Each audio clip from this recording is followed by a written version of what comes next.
If you're from around here, these landmarks will conjure up memories of good times. Fishing in the sun, swimming with friends, and just chilling on the banks of the Delaware River. Milford Montague Bridge, Minisink Island, River Beach Campground, Stokes and High Point State Forest, Milford Beach. Lazy days in the sun, floating on inner tubes, laughing with friends. Those days of summer that seem endless when you're young. Here in Milford and Montague, those landmarks, or at least some of them, embody our good times as youngsters, and the memories we'll hold dear all through life. At the heart of all those landmarks is the Delaware River.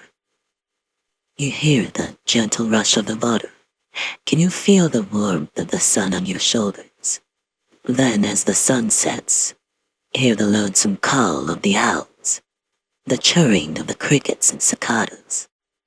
If you lie on the riverbank with your eyes closed, the soft murmuring of the water and the song of the insects will transport you far away to a place where all is peaceful.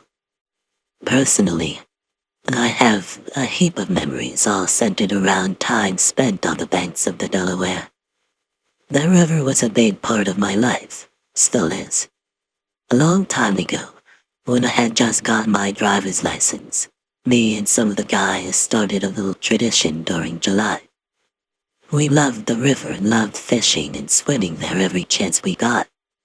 Every year, starting around the third week of July, we packed light gear, lots of beer, and we headed down to Quicks Island. There we set up a tent where the river and the island kind of met. If you've been there, you know the exact spot where I'm talking about. There's enough room for the tent, a nice fire pit, and fishing. Back in the day, it was rare to be disturbed even by anyone in that spot, and we spent our first 3 nights there, reconnecting and relaxing, just having a good time. You ever think about how nothing bothered you when you were younger?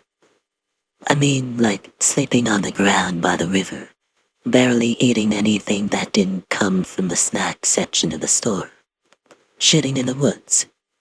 Nothing bothered us back then. No, we grew up, but we still took the trip every year.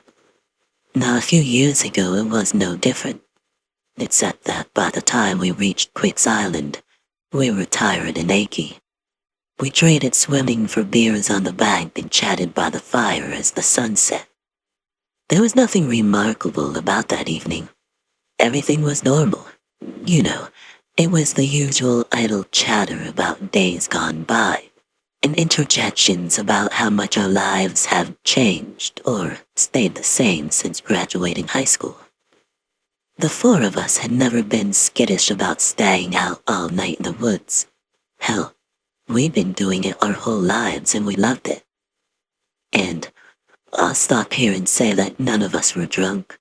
We were all still on our first beers of the night, when all 4 of us just stopped talking. The rush of water, the wind through the leaves.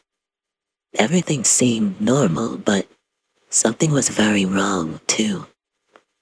And we all must have felt it simultaneously, because all chatter stopped at the same time. We exchanged looks with each other. Bobby pointed across the river and said something was over there. He was sure of it. The rest of us moved so the fire was at our backs and squinted through the settling darkness, trying to see what was there. It felt as if something was there, looking back at us in the dark. But it didn't feel natural. Not like wildlife, not like a person, not even a person with bad intentions. It was different. A chill ran down my arms as I stared into the blackness of the trees. I never saw anything definitive move over there in the woods, but I certainly felt its presence, scaring and intimidating in a way I'd never felt before. None of the others said a word, only stood looking like Johnny Bench, watching for movement just like me.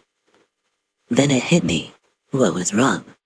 There were no crickets, cicadas, owls, bats, or any other critter making noises. Just as I opened my mouth to mention this to the others, an unearthly, blood-curdling scream tore through the night. Birds took flight, small nocturnal critters scurried in the underbrush, and everything seemed to move away from that god-awful sound. Bobby dropped his beer and stumbled backward, nearly going into the fire on his ass. Startled and more than a little scared, the rest of us retreated to the opposite side of the fire before we stopped to make sure Bobby was okay. The scream lasted only a few seconds, but I'm telling you, I'd probably aged 10 years in that short span of time. Whatever had screamed had set my heart racing, my legs trembling, and my mind whirling. Now, I'm sure you know how a group of guys recover from something that scared the hell out of them. Well, they laugh it off and then they have a couple more beers. That's exactly what we did. We weren't going to tuck our tails and run. Not without risk losing face anyway. I mean, that thing, whatever it was, had screamed from the other side of the river. It hadn't charged through the water and attacked us. It had just screamed and moved off noisily through the forest. We were safe, right? So we drank a couple of beers, and then we had a couple more, still laughing too loudly and telling stories of our super bravado. Just to be honest, we were being so loud and boisterous in hopes of keeping the thing away. It works with most animals. You make as much noise as possible and make yourself seem bigger than you really are, and most critters give you wide berth. There's easier prey in the wild than 4 big, beer-swigging, noisy men after all. The sun set behind the mountain, leaving us at the mercy of the nearly full moon and our low burning fire. The conversation waned a bit, the laughter lagged and finally died completely. The small logs and branches on the fire popped and snapped as loud as gunshots. I wasn't the only one who jumped almost every time it happened. We were all still on edge, 45 minutes after the incident. And then it happened again. That godless wailing scream. It was almost at the exact same spot as before. I saw 3 sets of eyes that were stretched too wide when I looked to my friends. The scream was shorter, but it didn't make my heart beat any slower than it had before. Bobby scrambled to his pack and snatched out a flashlight. It was an 800 lumen LED. He ran to the shoreline and pierced the dark with that light, swinging it back and forth against the line of trees on the other side. The rest of us were slower in getting our lights and joining him. Even with our weaker lights, the other side of the river was flooded with light bright enough to see if there had been anything moving there. There wasn't. Bobby suggested that we go across the river and hunt down whatever was over there. Brad and Jamie were all over that suggestion like flies on roadkill. I, however, was not so keen on hunting anything that could make such a horrendous sound, especially not in the dark and in the woods. I made my argument and they branded me a wimp, telling me to stay and babysit the fire and beer, that the real men would be back soon. Well, that didn't fly. I flipped them off and joined their little suicidal search and destroy party. We had to walk downstream a couple 100 feet to the shallow crossing spot. And, well, I'd be lying if I said I wasn't terrified. We were halfway across the shallow when that scream tore loose from the tree line again. I nearly bolted in the opposite direction. If Brad hadn't been there in my way, I might have. The thing had tracked us downstream. Bobby's light was on the spot before the sound stopped. There was still nothing to be seen. He ran in great big goofy strides through the rest of the water and fumbled to the shore, falling as he shone his light deep into the woods. Bobby and Brad had rifles. I'm not sure that made me feel safe either, as we all had been boozing up pretty heavily back at the fire. But it was all we had if the thing rushed us. We all ended up on the other shore, panting and shining our lights into the forest. I saw nothing, not even a possum. Bobby was laughing and turning back to say something when it screamed again, lower and farther into the woods where the ground started its incline. Immediately, all lights fell on the spot where the noise came from. And again, there was nothing but 4 beams of light in a whole bunch of woods. Leading the pack, Bobby set out toward the incline with our lights sweeping the landscape in front of him. We reached the spot and stopped, searching even up in the trees and behind a set of huge boulders. Those were the only places anything of size could have possibly taken cover, yet there was nothing.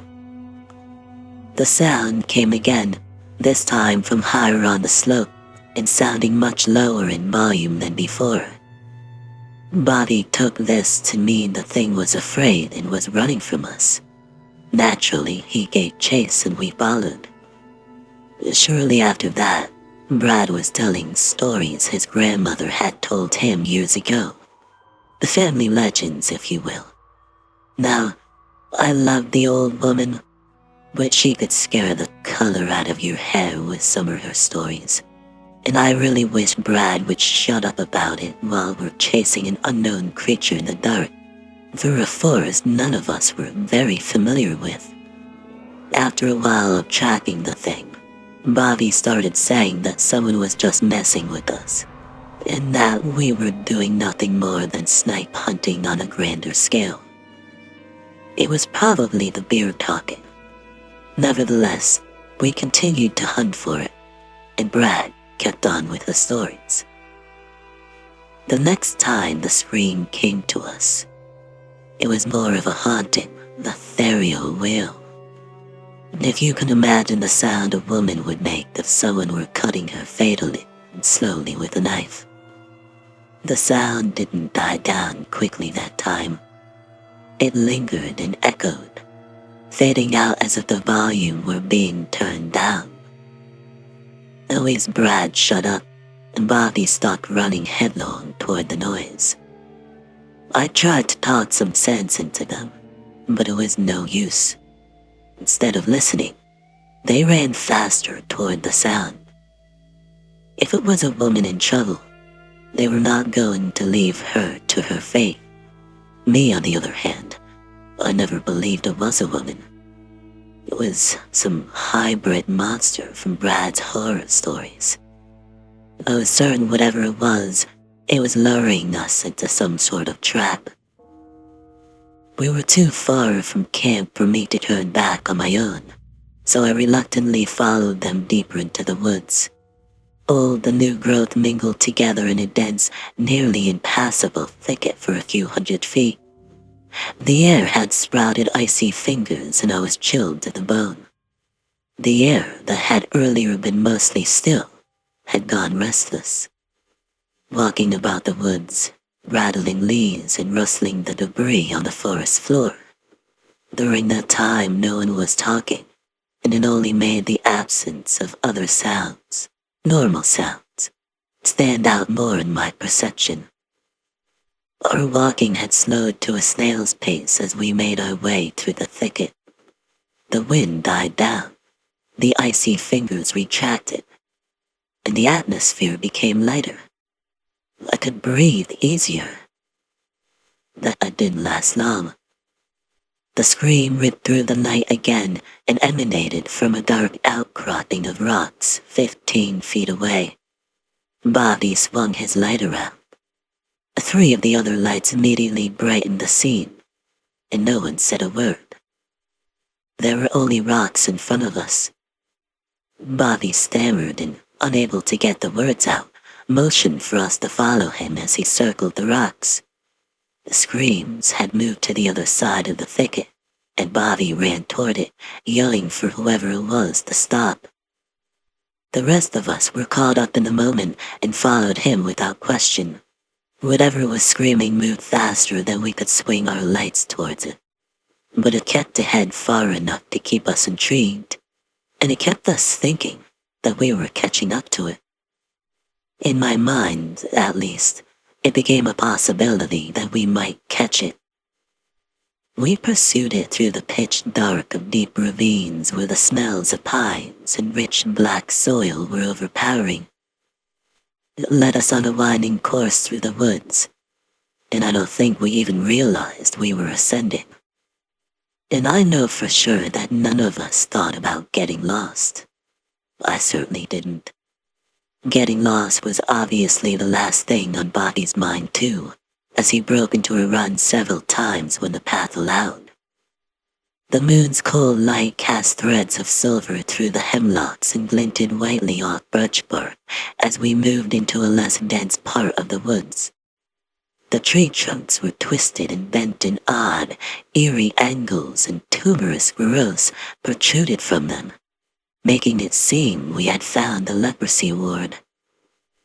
The leaves at the height had already begun to dry, turn colors, and fall to the ground. The air grew heavy. The wind moaned through the dry leaves, sounding like old bones rattling together. The scream faded to non-existent. The smell floated to us on that wind. It was something long dead, rotted away in a cold crypt and recently disinterred. Musty, dry, worm-eaten. Something that shouldn't be moving through the woods. We had unconsciously drawn together in a circle with our backs to each other as the scream sounded far off, as if leaking into our world from some other realm, descending into another shadowed ravine. We stood there on the cusp of sunrise with the sun coming up on my right and the moon still ruling on my left. We were like men waking from a twisted lucid dream. We never did see what was screaming that night. We had run for hours, all through the night without being aware of time passing, or of our direction. We came back into the full awareness near the top of a mountain, and we were completely lost. The journey down the mountain and back to our campsite took us until sunset that evening. The trek was long and arduous. No one in the group tried to make small talk. Hell, none of us even grumbled, though we were all exhausted and hungry. My friends still won't talk about the incident. Brad will even conjecture about what the thing might have been. He just shakes his head and changes the subject entirely if I bring it up. And they called me the wimp and razzed me so bad about not wanting to go after the thing. And it ends up that I'm the only one who wants to go back and find an answer. What did we chase all over that mountain? What could possibly distort time so badly that we spend hours up there getting more lost by the minute? And why would it bother? Just for the fun of it? Because it was bored? And how many others have disappeared deep in the woods because of something similar?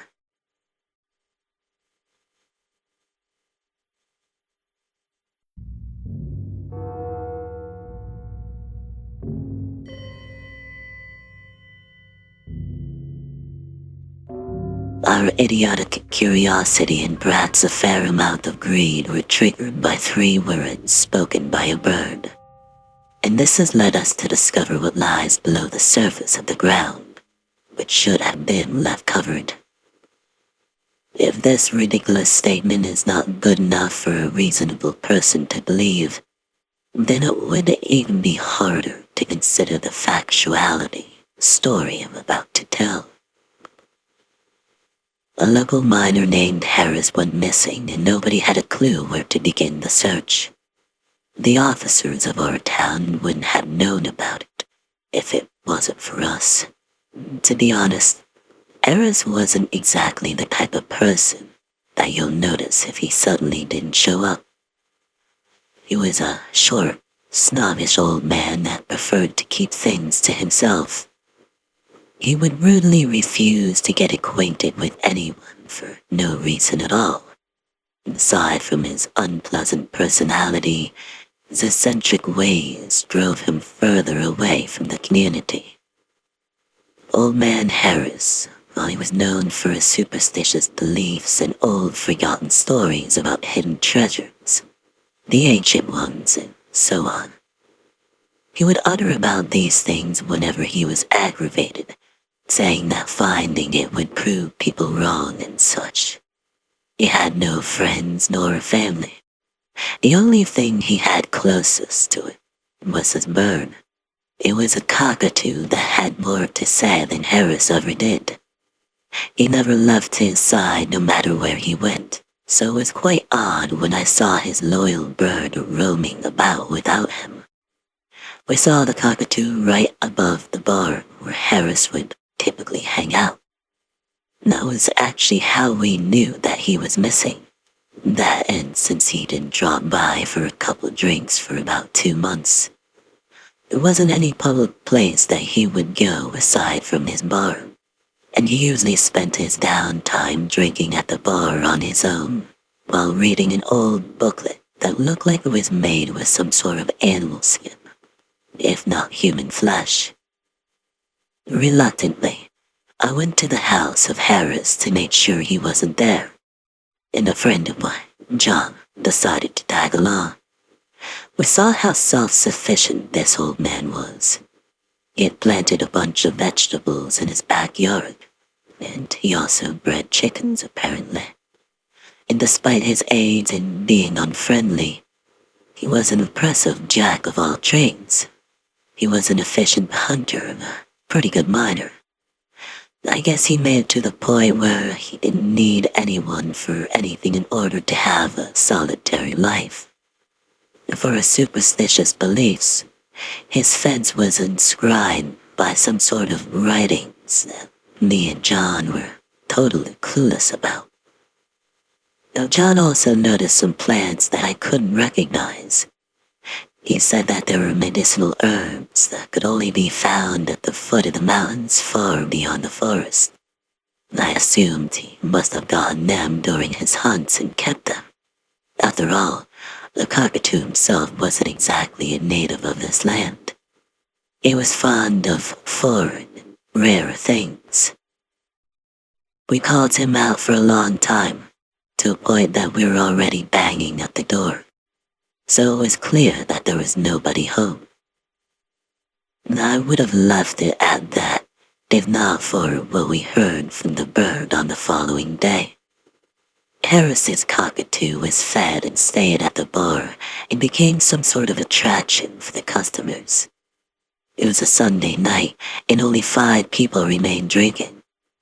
Those freeloaders and currently unemployed ones, such as I, were the only individuals that couldn't care less about Monday mornings. We were all drunk and causing a ruckus in the place despite being so few. It must have been a sound we made, a word or anything that somewhat triggered the bird's cute memory. I found it. I found it. He kept on saying those words repeatedly. We all paused for a moment, looked at each other, confused and in wonder. At the back of my head, and perhaps theirs as well, I knew we were asking the same questions. Was it a chest of gold, artifact, or anything of remarkably high value? And old Harris must have found something extremely interesting, knowing that there were only a few things that would thrill him. The kind of excitement echoed by his loyal bird wouldn't be something that you'd typically hear from an old man like him. Whatever it was, well, we had to see it for ourselves. The local officers, unreliable as always, failed to find any trace of old Harris's whereabouts. The way they said it, it sounded like they weren't even inclined to solve the case.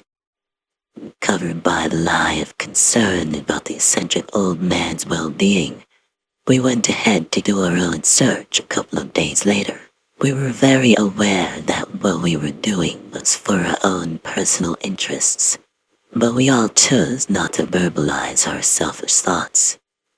No matter what the goal was, we thought positively. If we find Harris or any hint of where he could have been, we might find whatever it was he unearthed. It was a directionless journey when we began. We searched all the mining sites around, both active and inactive, and asked several people, but no single one of them got a clue to where Harris could be or where he was mining at. And frankly, those who knew who he was only had bad things to say despite his unfortunate disappearance. Or was it really unfortunate? We really didn't know what to expect at the time. There was a possibility that he found something of high market value, if not an actual pile or chest of gold, then decided to move away and have a better life for himself. We had a number of guesses, but they were all baseless. There were 5 of us, all who heard the bird during that night. Lucas and Adam, who were both miners. John and I, the barkeep, Edmund. Not all of us played a significant part. Myself and Edmund were pretty much a dead weight to this team. But as we looked around, John remembered the herbs that we saw in old Harris's yard.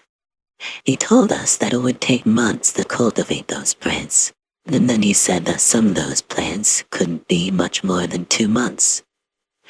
It means that he must have gotten them just around the time before he disappeared. And there's a good chance that wherever he found those plants could be the last place he went to.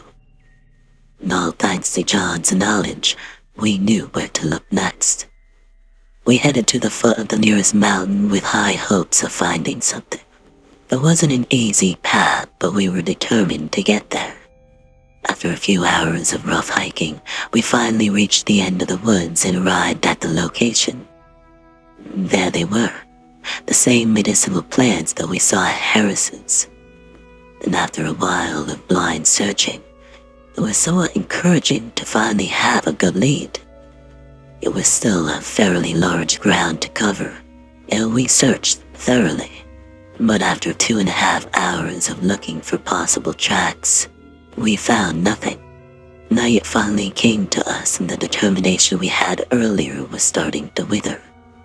If we couldn't find anything during the day, there was no chance that we would see something at night. The miners and John wanted to camp for the night and look again in the morning.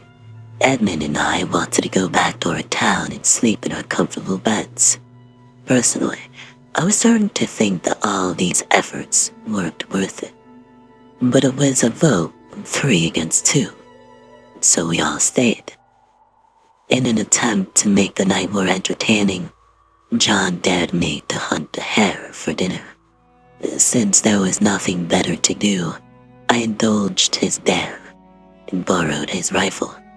I was fairly confident with my hunting skills, even though I only hunted once in a while. My ears were fairly sharp, which is what you need for a night hunt. The 3 boys fooled around as John and I looked for prey. It took a while before we spotted one several feet away from our camp. The glow from the fire the 3 guys created were more than enough for me to have a sight of the thing.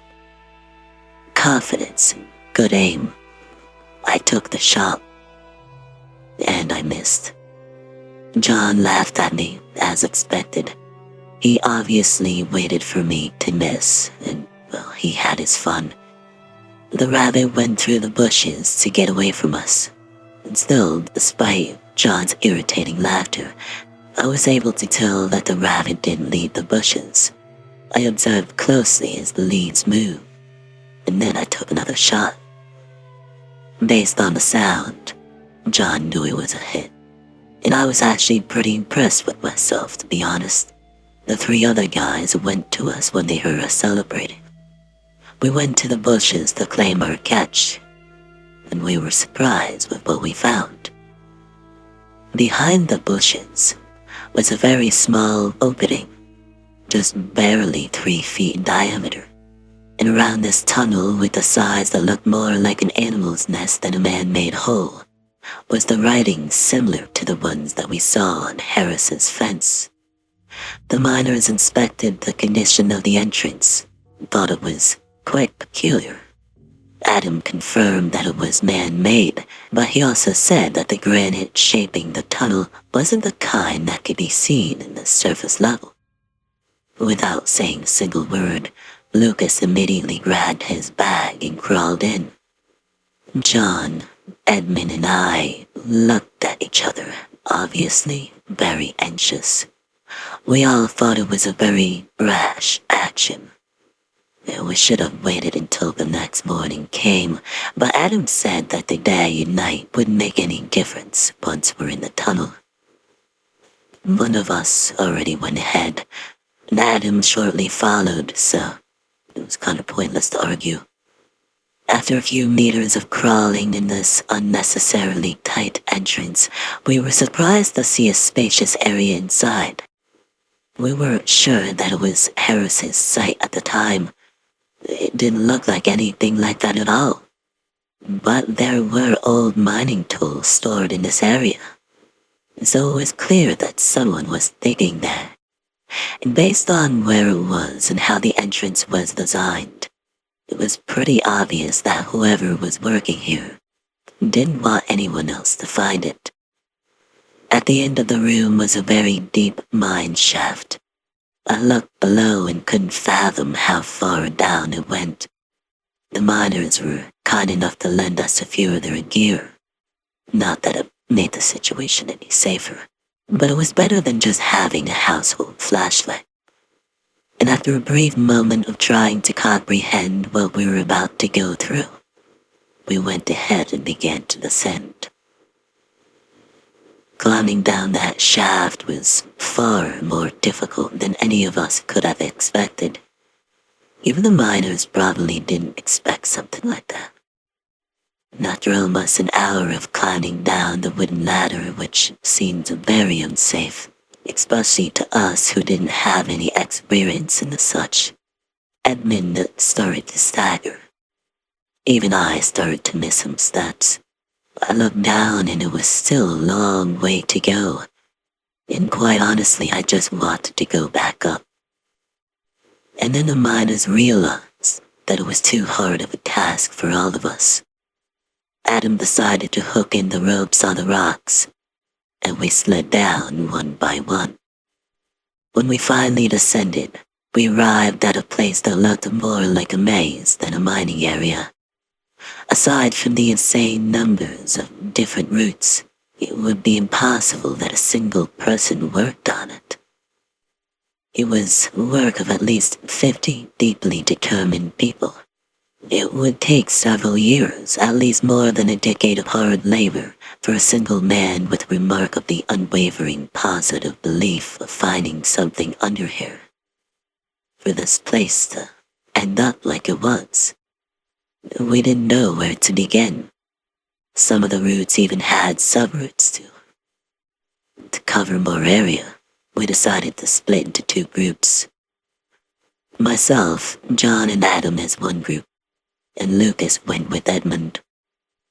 After hours of wandering, we discovered that most of the paths were dead ends. Our 2 groups would meet after a while to check on each other. And what we found quite questionable was some of the walls along the routes had specks of precious ores. But yet, whoever was working in this place seemed to just ignore them. We were fairly pleased because of this, as we were able to get some of it out effortlessly. But the thought lingered. Whoever was working down here was looking for something else in particular. That was what I wanted to see. In fact, probably all of us. Little did we know, it wasn't something that we should have looked forward to. Finding this place was already a mistake to begin with.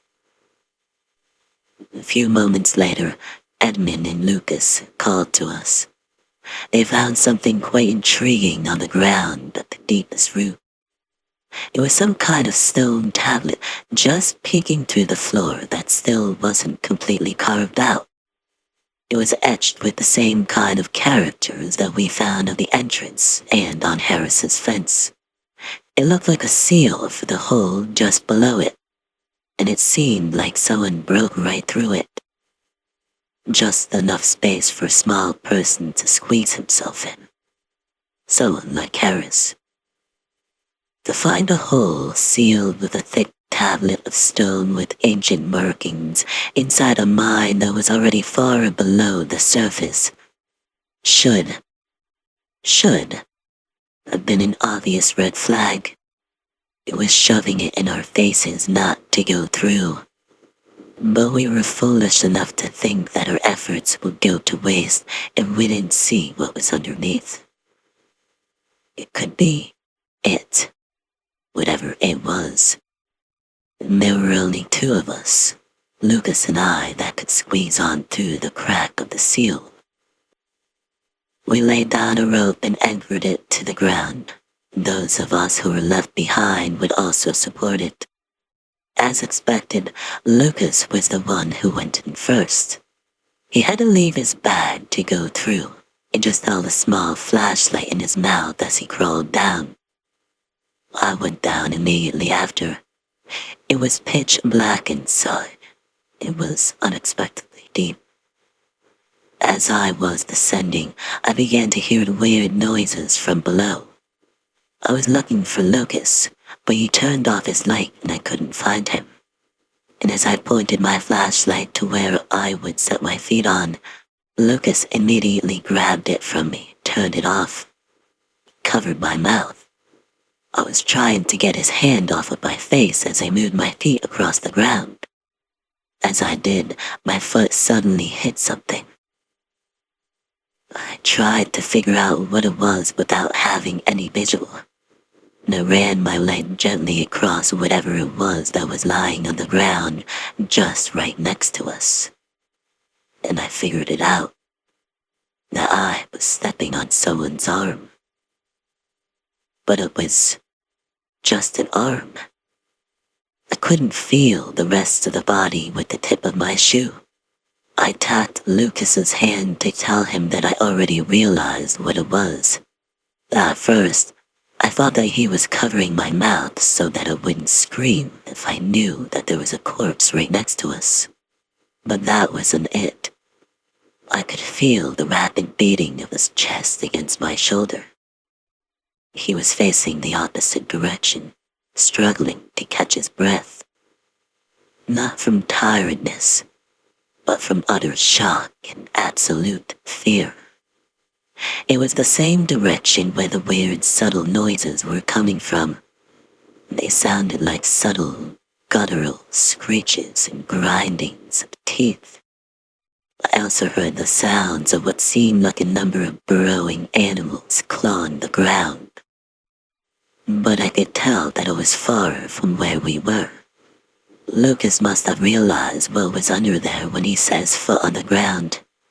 The crack of the seal, the ones left on the surface, had shown the flashlight to check on us.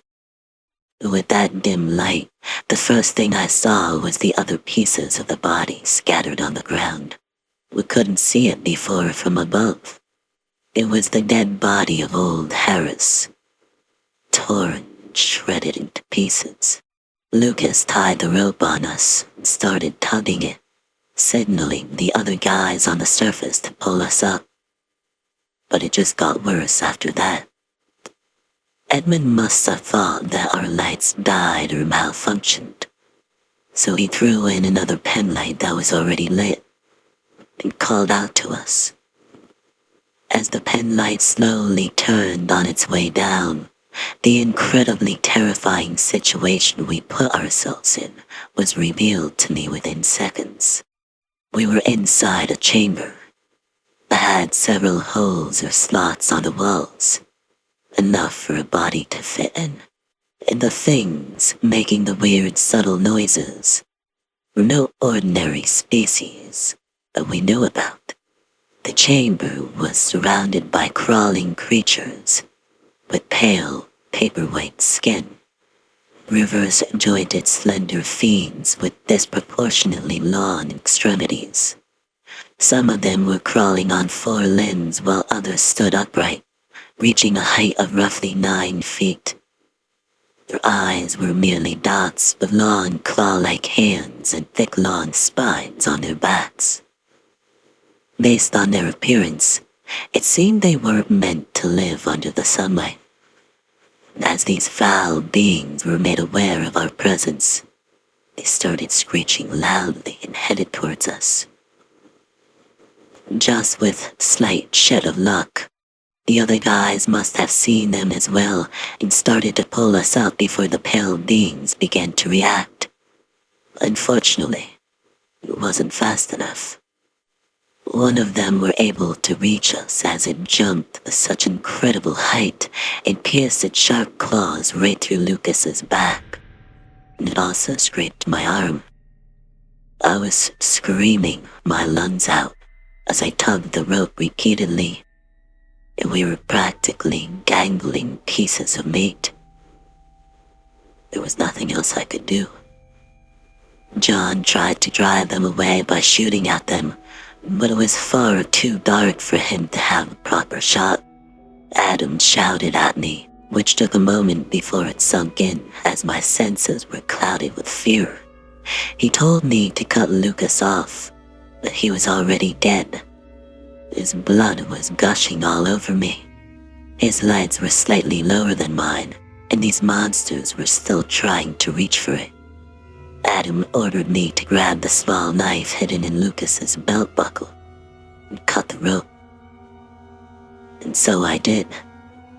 I just stared as his body dropped back on the floor and crumbled to the ground, and these things started ravaging him mercilessly. As I was pretty far up the rope, I had a better view of this hellish chamber. It went even deeper at the center, and most of these creatures were digging up something in there. There was another one of them, but far, far bigger, encased in a giant crystalline boulder. They were trying to dig it out, as if they were trying to awaken it.